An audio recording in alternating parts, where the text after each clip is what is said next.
In this video, I'm going to teach you how to use FL Studio on two monitors. It's a very easy process, so make sure to follow along. If you have a dual or triple or quadruple monitor setup, however many you have, you might have noticed that by default, some windows on FL Studio will be locked to the main one that you have open.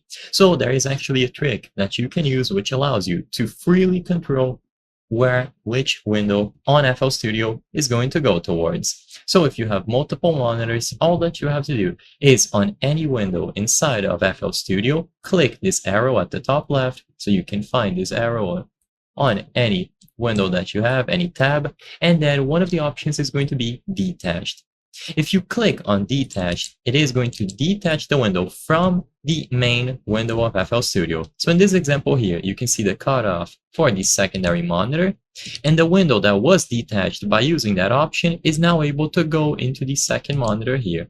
So now you will be able to separate different windows. So you could maximize something on the monitor to your right, you could maximize something else to the monitor on your left, and you can keep the main one on the middle monitor. You can control this however you prefer. You can have one on each corner, you can have them taking up half of the monitor, and so on. There is a lot of customization to do. You can expand the main window from FL Studio, so as you can see in this example, it is now taking up basically two monitors, so you have full window here and then a little bit more on the right, and it is going to work with any window that has this little icon at the top left. So you just click on this and choose the detached option. As long as detached is enabled, you will be able to control the window around. And if you want to lock it to a specific part of FL Studio, just make sure that you toggle the option again.